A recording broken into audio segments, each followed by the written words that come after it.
ناجی برز حسن رمزی بر پرسی راگهاندنا انجمن اجتماعی کردی سوریه جه باجار قامشلو باوی که زندی مرای برز حسن دم تباش به سپاس شبو بش تربوناته ارمانجا پیده جه درخستنا و بجیکرنا و بریاره چیه گلو؟ بله دست پیک دنباش ترا و بینرین برز را براستی او کریارا کو دیسا جارك دي نهكرن بيدا او خلقك زنجيرك بلانكري بقوناغ تيجي بجيكرن در حق ملت كردان ويا هري نازكو هستيار وياكو ملتي مات بيشروجي دا ياجي دمك اجدما دا ما مفاجد قرت خوندن وزانيار زانستو مخابن جارك دي بيدا ويانجي بريا بسر بيدي با جارك دي افكريارا خراب در حق ملتي مدا ياجي خوندكاري مدا بيكانين ام تبدي زانن دماكو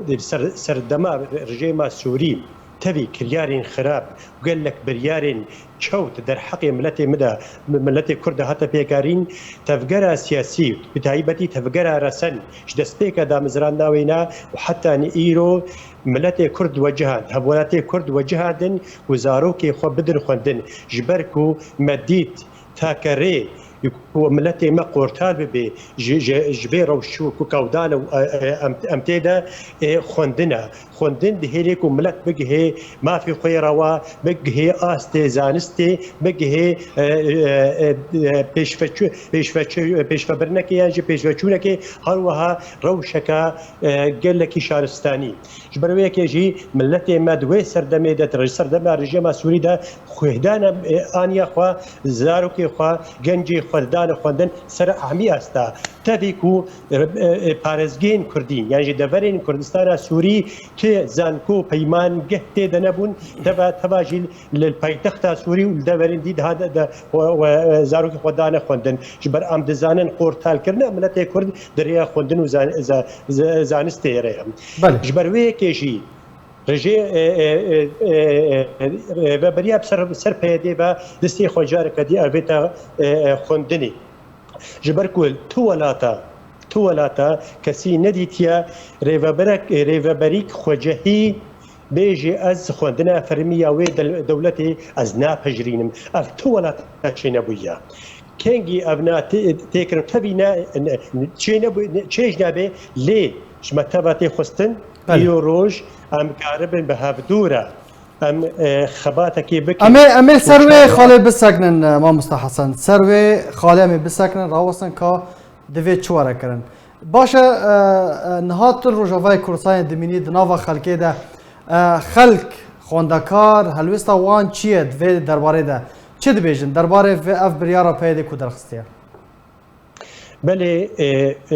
مخابن ريفا بريا بسر بيدي و قال لك قيران وكريزات دافرين نجملتي مرا دخولق نجملتي مرا داكو سقام جيري واولهيد في دفر دنميني دتشتي سركا از كارم تبيكو حميش جرينجن ليكو ام ملتي ما حتى نها كاريه السر عرضا خو بمينه ودبرا مفالا نبي ويا جد خص بمي بيدي دسي خو ابيت لشكريا نچار ودستي خو ابيت خوندني تبي او بخد بيجن بربرسين بيدي جدسبيكا كو بيدي هاتي حتى نيرو لبيجن دفرين ما دبن قفو وتحديد هذايا تشج جلاين درفه به تشج رجيم سوري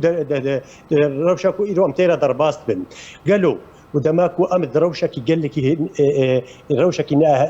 اولهي سقام جير ام دير شو روشي درباست تشاو امي دسي خبابجنا خوندني وامي نهي لكو خوندن دفري مدب شويك هيساني وكو ملتي ما فجي قزنج بقي وما فايجي بقري قال لك ملتي مد القرانه وبراستي ولايكي تشتكي نسقام جيرا كي تشتكي ملتي ما قال لك جفي كريارا كو ايروبيا دي و رێبەربەریە سەر پەیەدێ بە ئەف کریارە هاکو ئیرۆدی سجارەکەدی نە کرد ملەتێ مە دڵگرانە ji ber ku tenê di deverê Kurdî de ya mebet jê diyar e dixwazin miletê Kurd ji deverê wê ji deverê bav û bapîrê wan e vê deverê wan e vala bikin miletê Kurd carekidî neçar bikin ku derbeder û aware bibin û xwendin yek bingeha serekeya ku miletê me kariye mefayê jê bigirên ji ber ku em miletê Kurd çi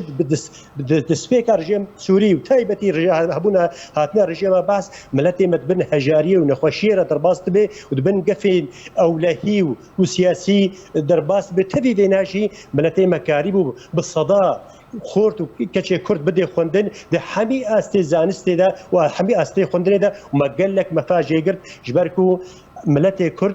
em dibînin çarenivîsa me û qortalkirina miletê Kurd di rêya xwendin û zanistê re ye. Mixabin başa Mamosta Hesan gelekî xirabin û milet jê dilgiran e gelekî. Belê dema ku peyedê vê biryarê derdixîne başa bedîl şûngira vê biryarê çi ye? Xelk divê berê xwe bidin kîjan dibistanan?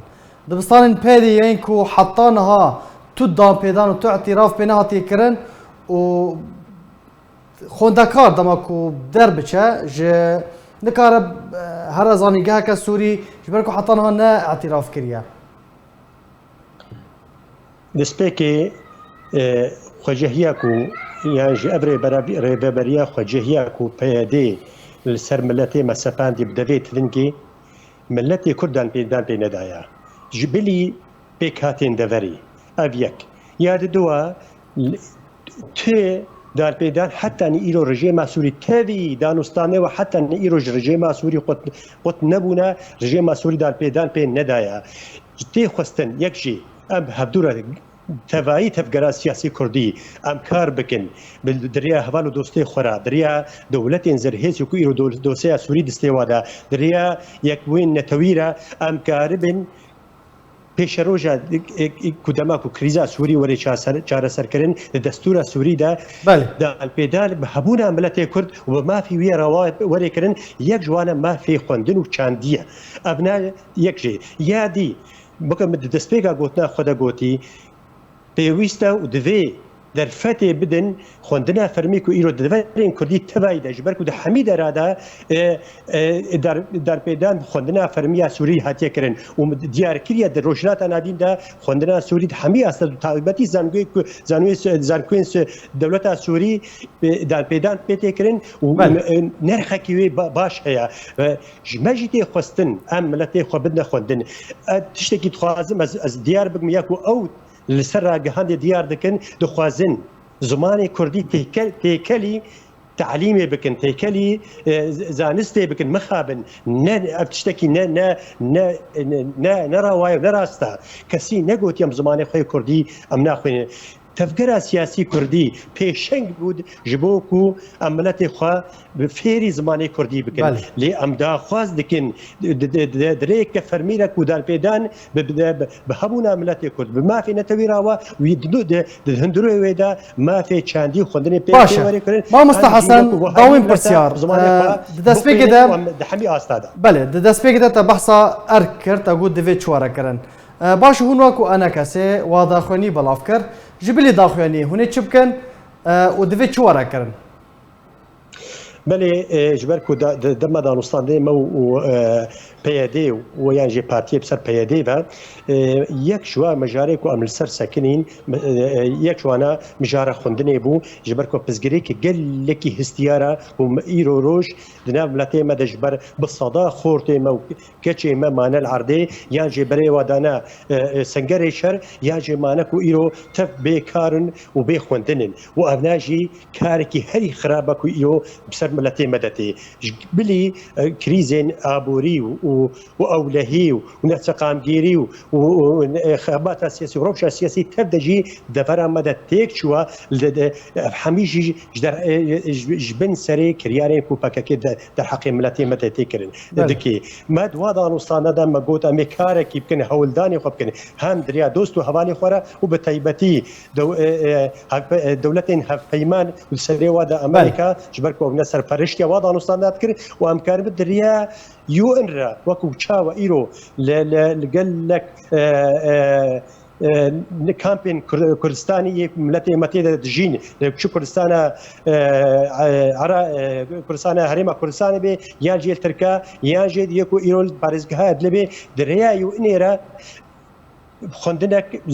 ريبازك وري دانين ام وي ريبازي ياجي حتى كو ام وي كاربن وي بيك بن ام درفتي بدن خندنا فرميار يا كو ايرو دولتي ددنا تبريما دا او بمشي حتى كو ام بقينا قناغه قال لك سباس قزنج باش قال لك سباس جبو مامستا حسن رمزي برپرسي راگاندنا انا کسي جو باجر قامشلو باوي كزيدي تو مرابو قال لك سباس